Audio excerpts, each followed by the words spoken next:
गुरुभ्यो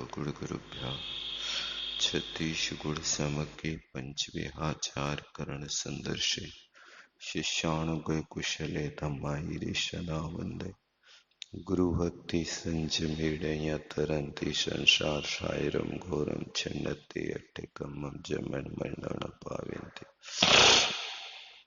ये नित्यमृत मंत्र होम निर्ता ध्यानाग्निहोत्राकुला षट्कर्माभिरतास्तपोधनधना साधु क्रिया साधु शील प्रवर्णा गुण प्रहरणा चंद्रार्क ज्योतिका मोक्ष द्वार कपाट पाटन भटा प्रीडन माम साधुआ गुरुआ पांतनो नित्यम ज्ञान दर्शन नायिका चारित्राणु गंभीरा मोक्ष मार्गोपदेशिका इच्छामि भन्ते आयिरे भक्ति काउश गोकौत शालुचीम शमिनाट समदर्शन समिचय जुत्ताणम पंच विहाचरणम मैरणमयरधिसुणवदेशा वज्जयाणम तिरियाण गुण पालड़रयाणम शविशाहुडुं सयणिचकालम अंचेमि पूजेमि वन्नामि डोंशामि दुःखको कमको बोहिलाओ सुगैगमनम समाहि मरणम जिनगुण संपत्ति हो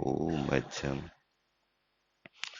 नमः श्री वर्धमानाय निर्धूत कलिलात्मनि शालोकानां त्रलोकानां यद्विद्या दर्पण।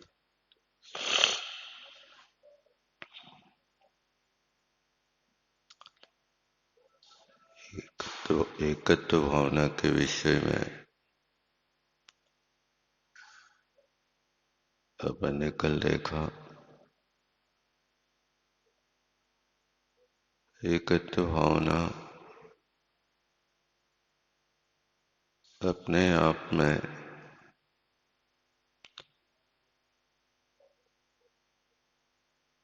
अध्यात्म की ओर ले जाने वाली होती है। अध्यात्म का अर्थ होता है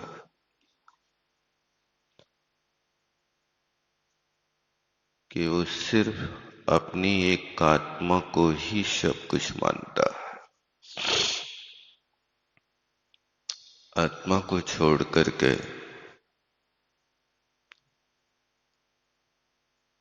अन्य किसी वस्तु में वो अपनापन स्वीकार नहीं करता।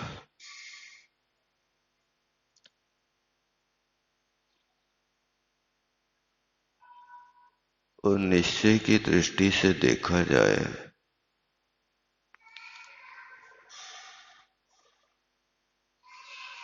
तो प्रत्येक व्यक्ति को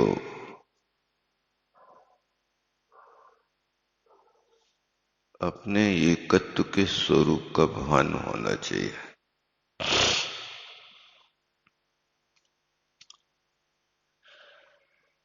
प्रत्येक कार्य को जीव अकेला ही भोगता।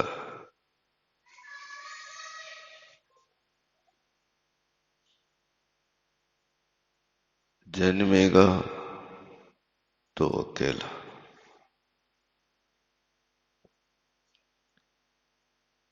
मरेगा तो अकेला, सुख और दुख का वेदन होगा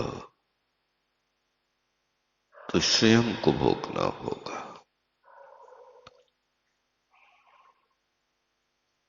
शारीरिक पीड़ा का वेदन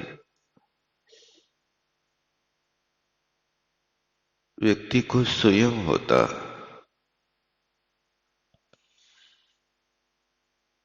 मानसिक पीड़ा अपने और पर के विषय में होती है।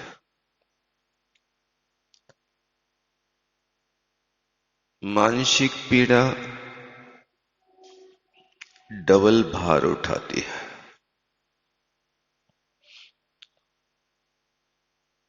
आपको कोई पीड़ा नहीं है, लेकिन आपके परिवार क्या है, आपका घनिष्ठ संबंधी किसी कारण से रोगाक्रांत है, अथवा विपत्ति में पड़ा है तो आपका मन घबरा जाता है। परिवार में हमारा बेटा बहुत बीमार है, उस वस्तु के प्रति अपनापन होता है तो दुख पैदा होता है,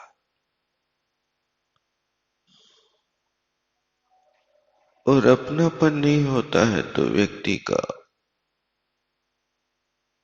उसमें दुख भी नहीं होता।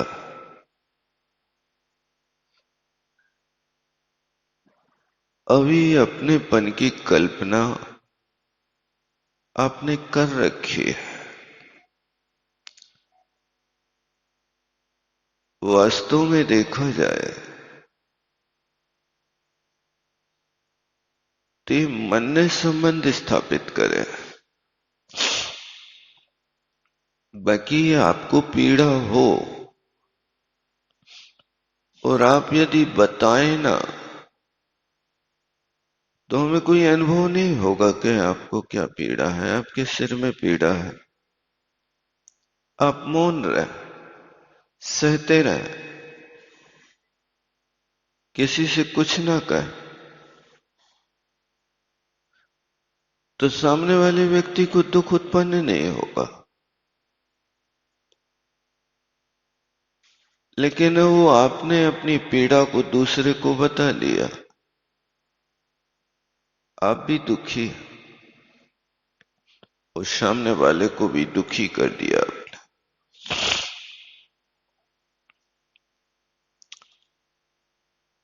ये दोनों प्रकार के दुख एकत्व भावना से हटा देते हैं।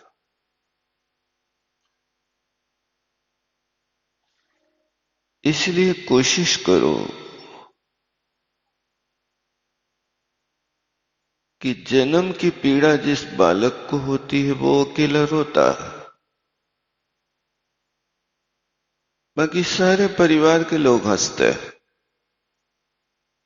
नहीं होता है ऐसा? आप ढोल बजाते हैं, आप घंटे बजाते हैं, ढोल नहीं होता तो थालियां बजाने लगते हैं। आपको आनंद हो रहा, आपके घर में कोई पैदा हुआ है, लेकिन आप उस जीव से पूछो कि जो इतनी भयंकर परीक्षा देकर के आया है, उस व्यक्ति को आपके सुहावने ढोल अच्छे लग रहे कि नहीं लग रहे, आप नहीं जान सकते हैं। लेकिन किसी मन पर्याय ज्ञानी महाराज से पूछ लो कि जो बच्चा प्रसूति गृह में पड़ा है, वो जैसे हम आनंद मना रहे हैं बच्चे की उत्पत्ति का, क्या वो भी इस आनंद में शामिल हो रहा है? नहीं हो रहा, वो तो रो रहा है,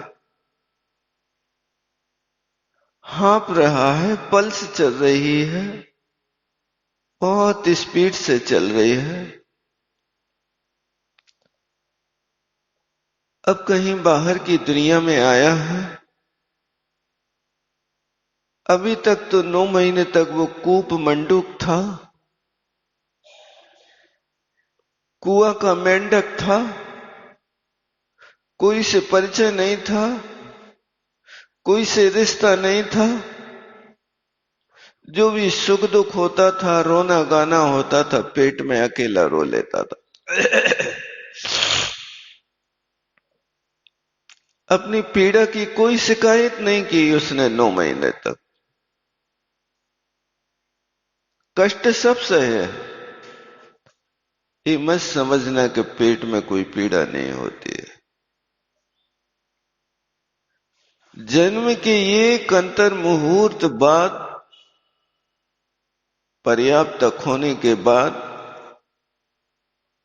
उस जीव के पास सारी चेतनाएं जागृत हो जाते हैं। ये भूल मत करना कि वो कुछ नहीं जानता है, सब कुछ जानता है, बस आपके सामने व्यक्त करने की उसके पास अभी शक्ति नहीं है। वेदन करने की शक्ति तो है, वेदन तो कर रहा है, लेकिन बता नहीं रहा। गूंगे को गुड़ खिलाओ और उससे पूछो भैया गुड़ कैसा है, क्या उत्तर देगा? गुड़ तो मीठा है, इसका वेदन तो किया है, लेकिन शब्दों से तुम्हें बता नहीं सकता, क्योंकि उसके पास शब्दावली नहीं है। ऐसी जन्म की पीड़ा भयंकर होती है, लेकिन दूसरों को आनंद होता है और आप जब जन्म होता है तब रोता है। यही स्थिति है। जब तुम आए जगत में, जगत हंसा तुम रोए, अब की ऐसी कर चलो, अब की हंसी ना होए। जब तुम जगत में आए तो दोनों 36 के आंकड़े बन गए। तुम रो रहे हो, दुनिया हंस रही। तुम एक एक गिरास खाने को तरस रहे हो और तुम्हारे जन्म में लड्डू बट रहे हैं। जब तुम आई जगत में, जगत हंसा तुम रोए। दुनिया के हंसने से मुझे कौन सा सुख पैदा हुआ? मुझे तो वो पीड़ा हो ही रही है। इसलिए कहा जन्म का दुख अकेले ही को भोगना पड़ता है, कोई दूसरा साथी नहीं होता।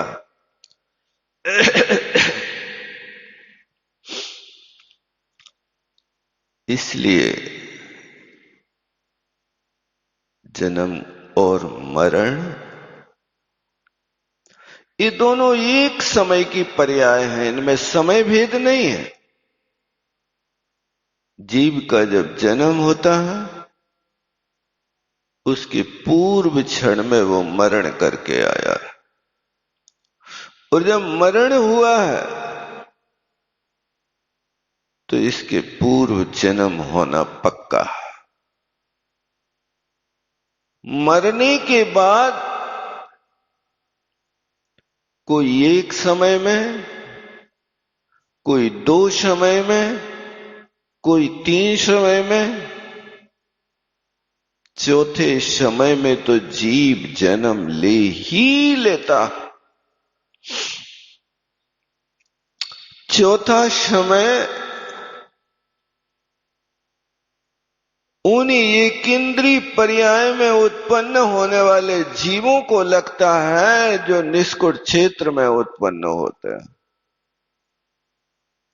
त्रस पर्याय में रहने वाले जीव तो एक समय या 2 समय में अपने ठिकाने पर पहुंच जाते हैं। कोई पूछे कि मरने के बाद जिंदा होने का, जन्म होने का अंतर कितना है, तो कह देना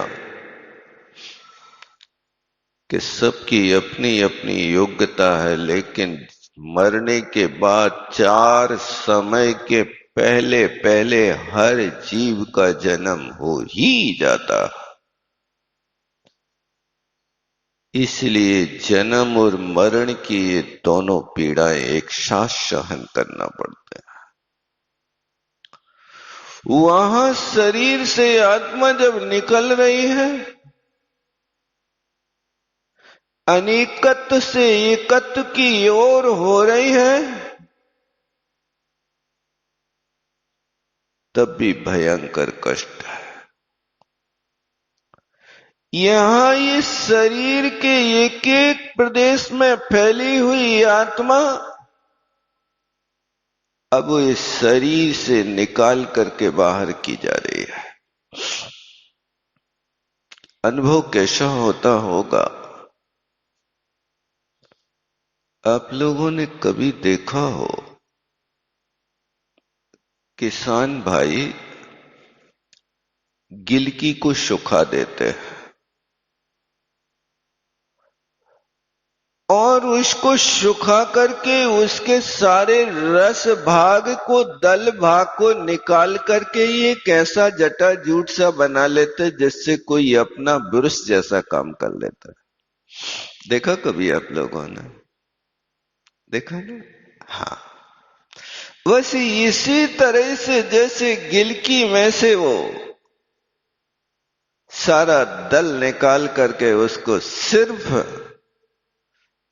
वे रेसे रेसे से उपयोग कर लेता, इसी तरह ये शरीर और मांस रूपी दल तो यहीं रह जाता है। इसमें से जब आत्मा निकल करके जाती तो बस वो गिलकी के रेसे की भांति निकल के दूसरे स्थान पर चली जाती। इतना कष्ट जन्म और मरण का होता है।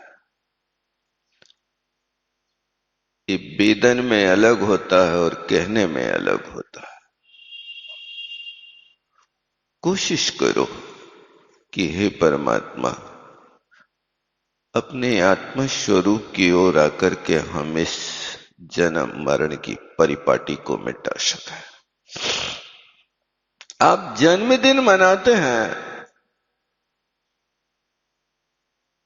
लेकिन इस जन्मदिन मनाने की परंपरा हमारी भारतीय परंपरा नहीं है।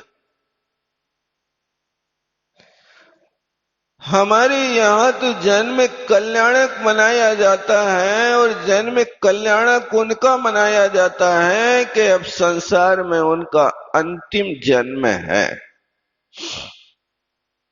अब उनको दोबारा जन्म नहीं लेना। तुम्हारे साथ भी यदि ऐसा घटित हो कि अब तुम्हारा अंतिम जन्म है, तब तो तुम्हें कहना नहीं पड़ेगा, कार्ड नहीं बांटना पड़ेंगे, कोई को निमंत्रण नहीं देना पड़ेगा, केक नहीं काटना पड़ेगा।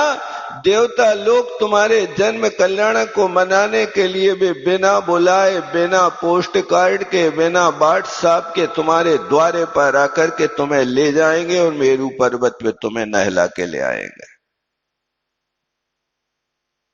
बस शर्त है कि ये अंतिम होना चाहिए।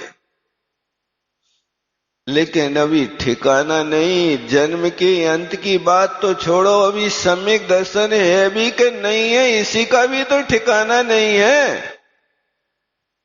आप सम्यक दृष्टि हो, कौन कह सकता है डंके की चोट पे कि मैं सम्यक दृष्टि हूं? क्योंकि केवली भगवान के अलावा कोई बता नहीं सकता, और आपको इस बात का स्वयं अनुभव हो सकता है। और उस अनुभव को आप देखो कि सम्यक दृष्टि की पहचान है कि जो संसार शरीर भोगों से विरक्त हो जाता है वो सम्यक दृष्टि होता है। तुम्हें संसार से रुचि है कि अरुचि है? संसार अच्छा लगता है कि बुरा लगता है? बताओ। कौन कहता संसार बुरा है? आपने संसार में रह करके संसार का एक ही लक्ष्य बनाया, खाओ पियो करो आनंद, बिल चुका मैं परमानंद। अपन को दुनिया से कोई लेना देना नहीं। क्या आपकी जिंदगी का यही लक्ष्य है कि जीवन मिला है तो मौज मस्ती करो और जीवन को व्यतीत करो?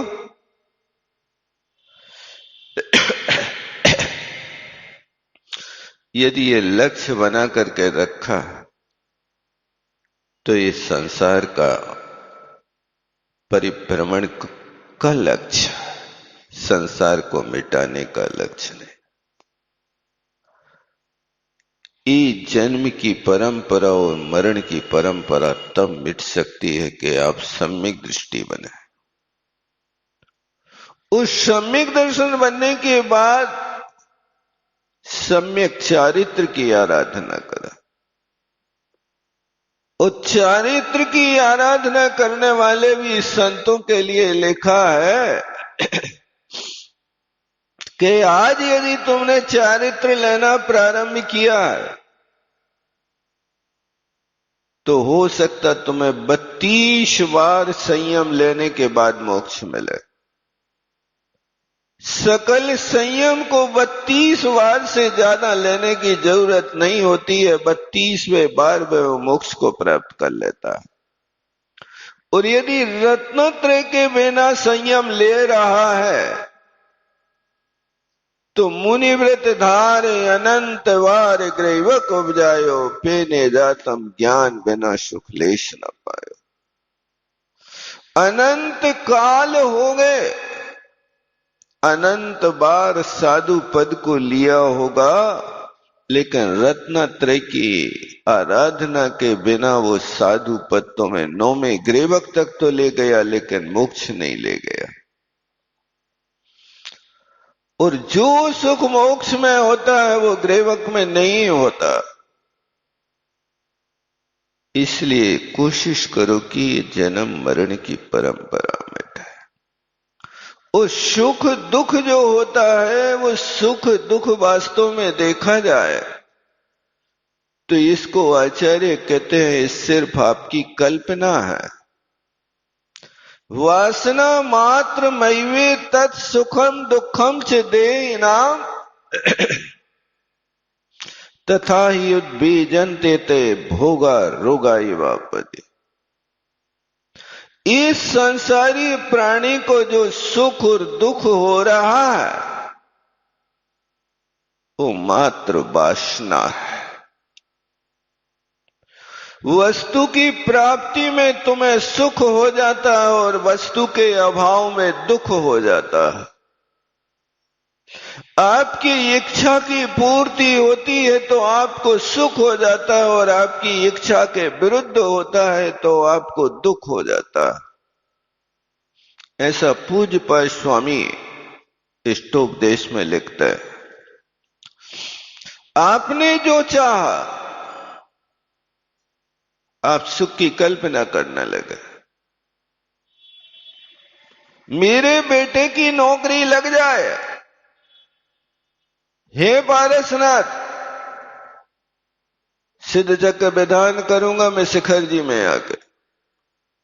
बासोदा वाले बहुत जाते हैं शिखर जी सिद्ध चक्र विधान करने, नहीं जाते? साल में जाते ही रहते हैं। अभी कोई मन्नत लेकर के जाते हैं कि भक्ति करवे जाते हैं, मैं नहीं जानता, लेकिन वास्तव में देखना कि आपकी सिर्फ एक कल्पना है। आपके बेटे की नौकरी लग गई,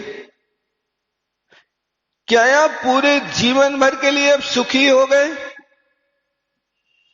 अब कोई दुख नहीं आपको? अब नौकरी तो लग गई लेकिन पैकेज जितना चाहते थे उतना नहीं मिल रहा। अभी तो ना मामा से काने मामा भले हैं। चाहिए था 1.5 लाख का पैकेज, 1.5 करोड़ का पैकेज, और अभी तो 5 लाख मिल रहा है। लेकिन चलो ठीक है, लग तो गए ठिकाने, धीरे धीरे बढ़ जाएगा। अभी नौकरी ढूंढ रहा था, अब मिल गई तो पैसा ढूंढ रहा।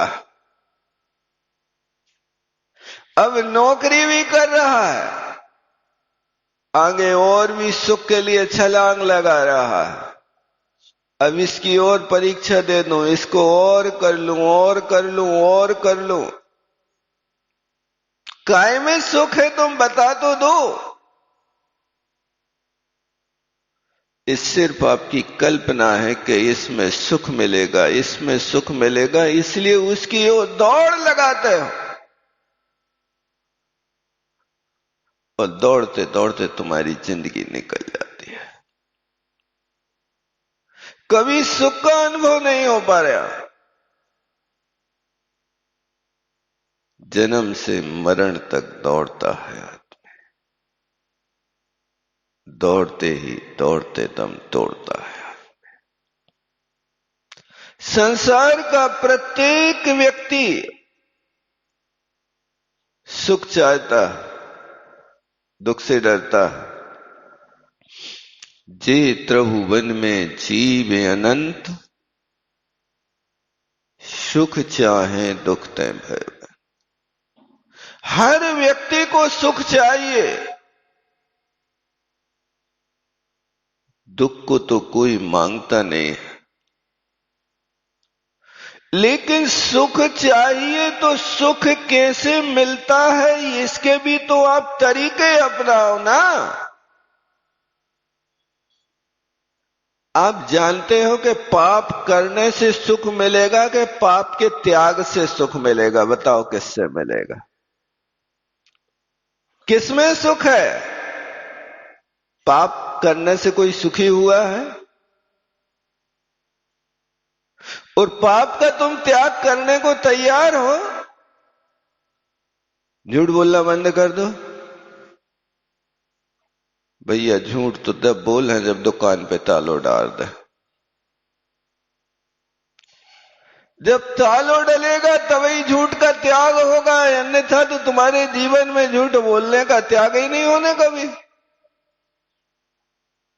अब तुम्हें सुख झूठ बोलने से मिलेगा कि सत्य बोलने से मिलेगा? बताओ किससे मिलेगा?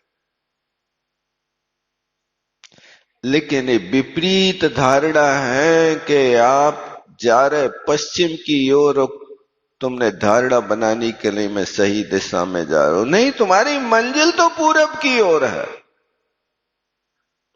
अब पूरब की ओर मंजिल होवे और तुम्हारे कदम पश्चिम की ओर होवे तो कभी तुम अपनी मंजिल को पा सकोगे कि नहीं पा सकोगे?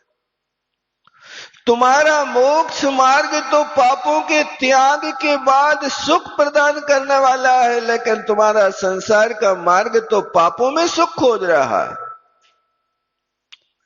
जो व्यक्ति पाप करके सुख चाहता है उस व्यक्ति को समझना कि वो पत्थर के ऊपर कमल उगाना चाह रहा है।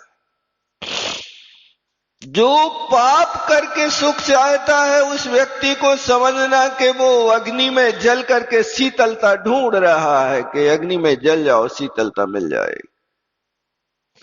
जो व्यक्ति पाप करके सुख चाह रहा है वो व्यक्ति रेत को पेल करके तेल निकालना चाहता है।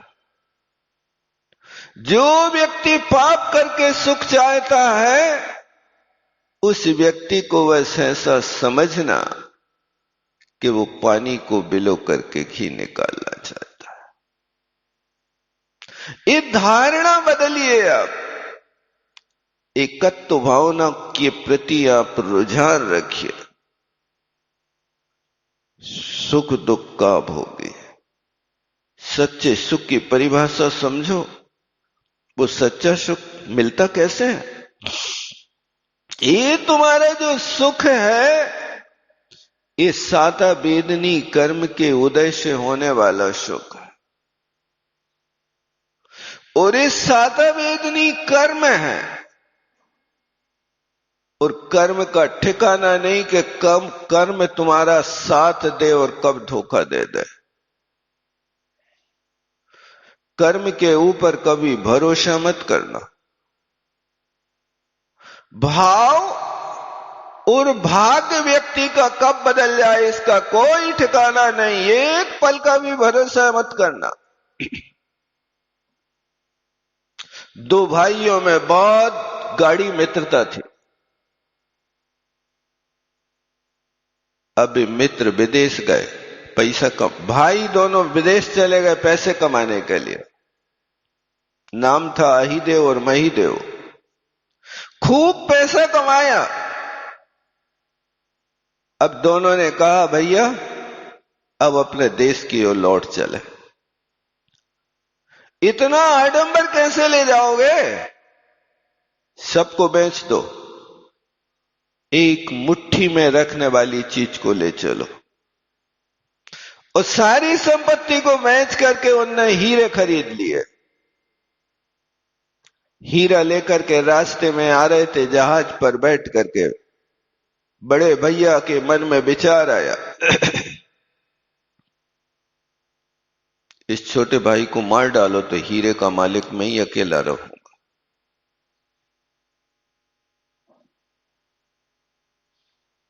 भाव बदल गया। अभी तो ऐसी मैत्री थी, बिल्कुल दूध पानी की तरह एकमेक थे, अब कैसे भाव बदल गया। थोड़ी देर बाद छोटे भैया के हाथ में हीरे आ गए। छोटे भैया के अंदर भी वो ही भाव आ गया, जो अभी भ्रातृ भक्ति का भाव था, अब भ्रातृ को मारने का भाव पैदा हो गया। इसको मार डालो, ये हीरे अपने हो जाएंगे, आनंद की जिंदगी जिएंगे। दोनों डूबते उखड़ते ऐसे भावों में समुद्र को पार करके घर आ गए। वो हीरे मां के हाथ में सौंपे तो मां के हाथ में जाते ही मां के भाव हो गए कि दोनों बेटों को मार डालो, हीरे के मालिक अपन रहेंगे, नहीं तो ये बटा लेंगे। मां ने ये भाव को लेकर के मुनि महाराज के पास जाकर के प्रायश्चित लिया, भगवान मेरे अंदर ये भाव आए हैं, इन भावों को आने का कारण क्या है। मेरे बेटे तो अरबपति बन करके आए हैं, मुझे तो आनंद होना चाहिए था, लेकिन मेरे अंदर ये दुष्प्रवृत्ति कैसी आ गई कि जिन बेटों को मैंने 9 महीने पेट में रखा है, आज उन्हीं के ऊपर कटार चलाने का भाव आ रहा।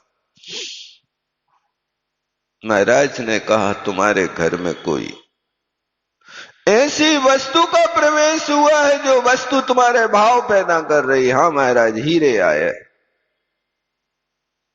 निकाल दो अपने घर से। महाराज की बात को प्रमाणिक मान करके मां ने घर में आकर के वो हीरे अपने बेटों को दिए, बेटे जाओ समुद्र में फेंक के आओ, इनको अपने पास नहीं रखना। और वे बेटे उन हीरों को समुद्र में फेंक करके आए और आकर के एक दूसरे से लिपड़ करके ऐसे रोए कि मैंने अपने भाइयों की हत्या कर ली, मां भी रोई, मैंने अपने दिल के टुकड़ों को मार डाला है हीरे के पीछे। व्यक्ति का भाव कब बदल जाए इसलिए ठिकाना नहीं है। भाव पर भरोसा मत करना। द्रव्य क्षेत्र काल कैसा मिलता है, मिलते ही परिणाम बदल जाते हैं, इसलिए हमेशा अपने परिणामों को संभाल के रखो। बोलो आचार्य गुरुवर विद्यासागर जी महाराज की। जावाणी के ज्ञान से सूझे